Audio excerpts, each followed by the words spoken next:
ठंड में ठिठुरते हुए दो बच्चों की एक दुख भरी कहानी। अंदर चले आए श्रीमान, अंदर चले आए। मैं आपका हृदय से स्वागत करता हूँ। जैसे ही व्यापारी ने सराय के दरवाजे पर पांव रखा, सराय का मालिक खुशी में भर चिल्लाया। यह सराय उसी दिन खोली गई थी। उस समय तक कोई भी व्यक्ति उस सराय में नहीं आया था। वास्तव में वह सराय प्रथम श्रेणी का सराय नहीं था, यानी एसी वाला सराय नहीं था। सराय का मालिक बहुत ही निर्धन मनुष्य था। उसका अधिकांश सामान जैसे चटाइयाँ, मेजें, बर्तन इत्यादि एक कबाड़ी की दुकान से खरीदा गया था। व्यापारी को सराय बहुत पसंद आई। अपना मनपसंद भोजन करने के बाद वह बिस्तर पर जा लेटा। अभी वह कुछ ही देर सो पाया होगा कि उसे कमरे में दो आवाज़ें सुनाई दी, जिससे उसकी नींद टूट गई। ये आवाज़ें दो छोटे छोटे लड़कों की मासूम थी। प्यारे बड़े भाई, क्या आपको ठंड लग रही है? पहली आवाज़ थी।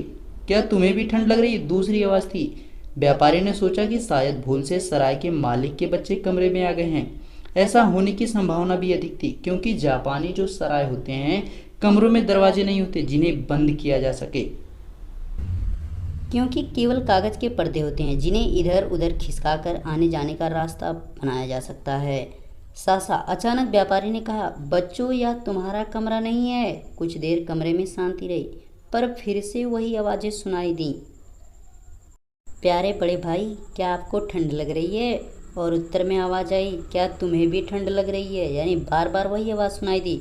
व्यापारी बिस्तर से झुंझलाकर उठ बैठा। उसने मोमबत्ती जलाई और कमरे का ध्यानपूर्वक निरीक्षण किया, किंतु कहीं कोई चूहिया का बच्चा भी तो नहीं मिला। उसने मोमबत्ती को जलाकर रहने दिया और चुपचाप बिस्तर पर जा लेटा। कुछ क्षण बाद फिर दो आवाज़ें आई। प्यारे बड़े भाई, क्या आपको ठंड लग रही है? और उत्तर में, क्या तुम्हें भी ठंड लग रही है? सुनाई पड़ी। आवाज़ें एक रजाई में से आ रही थी। व्यापारी ने ध्यानपूर्वक दोनों आवाज़ों को सुना। जब उसे विश्वास होगा कि आवाज़ें रजाई से ही आ रही है, तो उसने जल्दी जल्दी अपना सामान बटोरा और एक गठरी बनाई। गठरी को लेकर वह सीधे से नीचे उतरा और सराय के मालिक से सारा हाल सुनाया। जनाब, गुस्से में भरकर सराय का मालिक चीखा, लगता है कि आपने खाने के समय बहुत तेज शराब पी ली है, इसलिए आपको बुरे स्वप्न दिखाई दिए हैं। कहीं रजाइयाँ भी बोलती हैं? व्यापारी ने उत्तर दिया, आपकी रजाइयों में से एक रजाई बोलती है। आप मुझसे असभ्यतापूर्वक बोले, इसलिए अब मैं इस सराय में एक घड़ी भी नहीं ठहरूंगा। यह कह व्यापारी ने अपनी जेब से कुछ नोट निकाले और उन्हें सराय के मालिक की ओर फेंक कर कहा, यह रहा आपका किराया, मैं जा रहा हूँ। और वह चला गया। अगले दिन कोई दूसरा व्यक्ति सराय में आया। उसने खाने के समय शराब भी नहीं पी, लेकिन वह सोने के कमरे में थोड़ी ही देर रहा होगा कि उसे भी वही आवाज़ें सुनाई दी। वह भी सीढ़ी से नीचे आया और उसने भी सराय के मालिक से कहा कि एक रजाई में से तो आवाज़ें आती हैं। महोदय, सराय का मालिक चिल्लाया, मैंने आपको अधिक से अधिक आराम पहुंचाने की कोशिश की। इसका बदला आप मुझे ऐसी बेवकूफ़ी से भरी कहानी सुनाकर चुकाना चाहते हैं? आप मुझे परेशान करना चाहते हैं? उस व्यक्ति ने उत्तर दिया, जी नहीं, यह बेवकूफ़ी से भरी कहानी नहीं है। मैं आपसे कसम खाकर कहता हूँ कि मैंने एक रजाई से दो लड़कों की आवाज़ें आती सुनी है। मैं इस सराय में हरगिज नहीं रहूँगा। जब दूसरा ग्राहक भी नाराज होकर चला गया, तो सराय के मालिक का माथा ठनका। वह ऊपर गया और उसने एक के बाद दूसरी रजाई उलटना पलटना शुरू कर दिया। उसे भी एक रजाई में से तो आवाज़ें आते सुनाई दी। प्यारे बड़े भाई, क्या आपको ठंड लग रही है? क्या तुम्हें भी ठंड लग रही है? सराय का मालिक उस रजाई को अपने कमरे में ले गया और रात भर उसे ओढ़कर सोया। रात भर दोनों लड़के एक से यही प्रश्न करते रहे। अगले दिन सराय का मालिक उस रजाई को लेकर उस कबाड़ी की दुकान पर गया जहां से उसने खरीदा था। इस तरह वह कई दुकानों की धूल फांकता अंत में एक छोटे से मकान मालिक के पास पहुंचा। उस मकान के मालिक ने यह रजाई अपने एक किराएदार से वसूल करके बेची थी। इस किराएदार के परिवार में केवल 4 सदस्य थे, एक गरीब माँ बाप और उनके 2 छोटे छोटे बच्चे। पिता की आय बहुत कम थी। एक बार जाड़े के मौसम में ठंड खाकर पिता बीमार पड़ गया। 1 सप्ताह तक भयंकर पीड़ा सहने के बाद वह चल बसा और उसके शरीर को दफना दिया गया। बच्चों की माँ इस आघात को सहन नहीं कर सकी और उसकी मृत्यु हो गई। अब दोनों भाई में बिल्कुल अकेले रह गए थे। बड़े की उम्र 8 साल थी और छोटे की उम्र 6 साल। दोनों भाइयों का कोई मित्र ना था जो इनकी विपत्ति में सहायता करता। उन्होंने भोजन सामग्री जुटाने के लिए एक के बाद एक वस्तुओं को बेचना शुरू कर दिया। अंत में उनके पास केवल एक रजाई रह गई।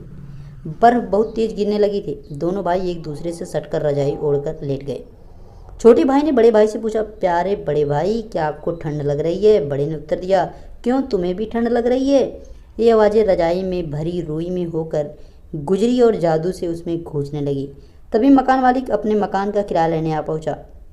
कुछ देर तो वह बाहों को चढ़ाए मकान में टहलता रहा, फिर लड़कों को जगा कर कहा, मकान का किराया लाओ। बड़े लड़के ने उत्तर दिया, मालिक हमारे पास इस रजाई के अतिरिक्त कुछ भी नहीं है। मकान मालिक गुस्से में चिल्लाया, मैं कुछ नहीं जानता, या तो मकान खाली कर दो या मकान का किराया लाओ।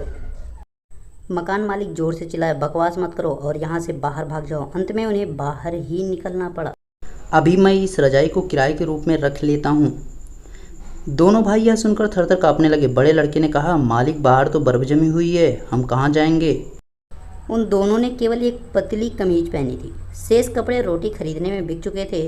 वे उस मकान के पीछे जाकर एक दूसरे से सटकर बर्फ से पटी सड़क पर लेट गए। उनके ऊपर बर्फ की तह पर तह जमती चली गई। जब उनके शरीरों को ठंड नहीं लग रही थी, क्योंकि अब वे सदा के लिए सो गए थे। सुबह को एक राहगीर उधर से गुजरा। वह इन दोनों के मृत शरीर को दया की देवी के मंदिर में ले गया। दोनों भाइयों को दया की देवी के मंदिर के एक कोने में दफना दिया गया। एक दिन उस सराय का मालिक उस मंदिर में आया और उसने मंदिर के पुजारी को तथा अन्य उपस्थित व्यक्तियों को उन आवाज़ों की दर्द भरी कहानी सुनाई। कहानी सुनने के बाद उसने उस रजाई को पुजारी को दे दिया। उस दर्द भरी कहानी को सुनकर पुजारी तथा अन्य व्यक्तियों के हृदय करुणा और पश्चाताप से भर गए।